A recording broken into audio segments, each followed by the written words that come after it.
Hello बच्चों, please read the question. हमारे पास एक क्वेश्चन है, आइए इसे सॉल्व करते हैं। ठीक है, तो क्वेश्चन में दे रखा है lithium metal crystallises in a body centre cubic crystals. ठीक है, लिथियम मेटल को क्रिस्टलाइज किया जा रहा है बॉडी सेंटर क्यूबिकल लैटिस के अंदर।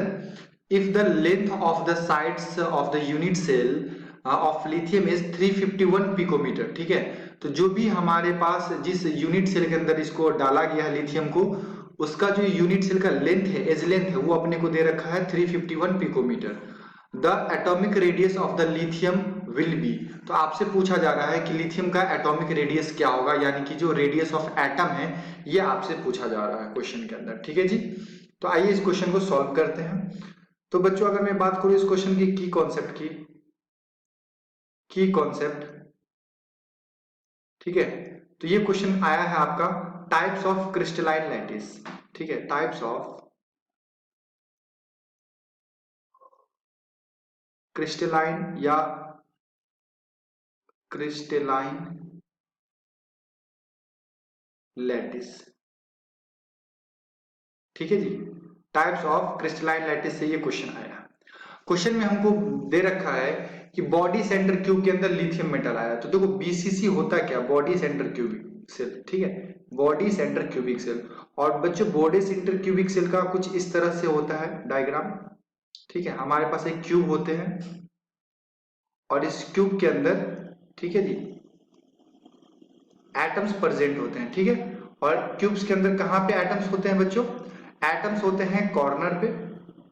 कॉर्नर पे जितने भी कॉर्नर हैं, हर कॉर्नर पे एटम्स प्रेजेंट होंगे। 8 कॉर्नर होते हैं, 8 कॉर्नर पे एटम प्रेजेंट होते हैं। और एक एटम, एक कंप्लीट एटम कहां होता है बच्चों? बॉडी के सेंटर पे। ठीक है, बॉडी के सेंटर पे। तो ये होता है हमारा बीसीसी का ज्योमेट्री, बीसीसी का लैटिस इस तरह का होता है। अब यहाँ पे आपसे दे रखा है if the length of the side of the unit lithium is 351 picometer, यानी कि ये जो लेंथ है आपका दे रखा है क्यूब का, ये दे रखा है 351 पिकोमीटर। ठीक है, ये आपको 351 दे रखा है पिकोमीटर में।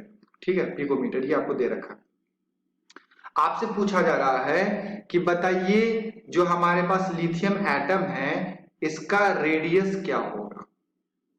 इसका रेडियस क्या होगा, ये आपसे पूछा जा रहा है। तो देखो बच्चों, हमारे पास एक रिलेशन होता है, जो भी हमारे पास बीसीसी लैटिस होते हैं, ठीक है, या बीसीसी यूनिट सेल होता है, इसमें एटम्स एक दूसरे को टच करते हैं अलोंग बॉडी डायगोनल। ठीक है, touching touching is valid along body diagonal.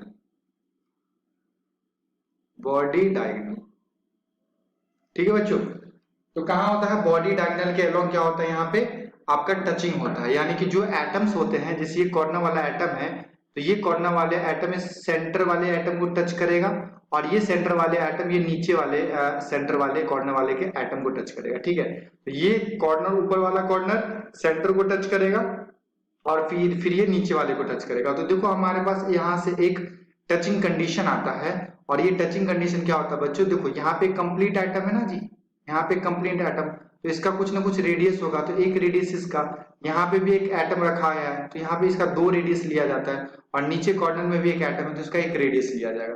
तो टोटल यहाँ से 1 रेडियस आएगा इसका, 2 रेडियस आएगा आपका सेंटर वाले एटम का, क्योंकि यहाँ पे कंप्लीट एटम होता है, और इस कॉर्नर वाले एटम का आपको पता है 1/8 कंट्रीब्यूशन होता है। ठीक है, जो भी कॉर्नर पे एटम होते हैं उसका 1/8 कंट्रीब्यूशन होता है।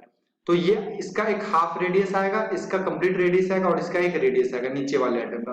तो कितने रेडियस हो गए हमारे पास बच्चों? 4 रेडियस हो गए। ठीक है, और ये बॉडी डायगोनल कितना होता है? बॉडी डायगोनल कितना होता है देखो, तो यहाँ से टचिंग कंडीशन आएगा आपके पास 4r equal to body diagonal, और बॉडी डायगोनल होता है a√3। ठीक है, याद रखना है, बॉडी डायगोनल जो होगा बच्चों वो होता है a√3। ठीक है, ए हो गया आपका साइड, ए आपका क्या हो गया? ए हो गया आपका side of cube, side of cube. ठीक है जी, तो आपसे रेडियस पूछा गया है, तो रेडियस इक्वल टू क्या करोगे? रेडियस इक्वल टू लिख सकते हैं हम लोग a√3/4, और हमको यहाँ पे दे रखा है क्वेश्चन में ए का वैल्यू, साइड हमको दे रखा है, कितना दे रखा है बच्चों, 351 पिकोमीटर। ठीक है, कितना दे रखा है, 351 पिकोमीटर इंटू √3 का वैल्यू 1.732 ले लेंगे हम लोग, डिवाइडेड बाई 4 करेंगे। तो यहाँ से बच्चों रेडियस जो आएगा हम लोगों को वो आएगा 151.9 पिकोमीटर। आप लोग इसे कैलकुलेट कर लेंगे, डिवाइड देने से हमारा आंसर कितना आ जाएगा, 151.9 पिकोमीटर। तो ये आपको याद रखना है बच्चों कि कैसे इसको सॉल्व करना है ना, ये बहुत इंपॉर्टेंट है कि बॉडी डायगोनल आपको समझ में आना चाहिए, और एटम का कंट्रीब्यूशन कैसे होता है। जितने भी कॉर्नर वाले एटम होते हैं उनका कंट्रीब्यूशन 1/8 होता है, जो बॉडी के सेंटर में होते हैं। ठीक है, जो बॉडी के सेंटर में होते हैं वो एक कंप्लीट एटम होता है, एक कंप्लीट एटम होता है, तो इसका 2 रेडियस आएगा, और कॉर्नर वाले का कितना आएगा, 1 रेडियस आएगा। तो ये हमारा आंसर हो गया बच्चों, आंसर आ जाएगा आपका 151.8 picometer. Option number 3 is the correct answer. ठीक है बच्चों, तो मिलते हैं अगले सॉल्यूशन में। आई होप कि ये सॉल्यूशन आपको समझ में आया। Thank you.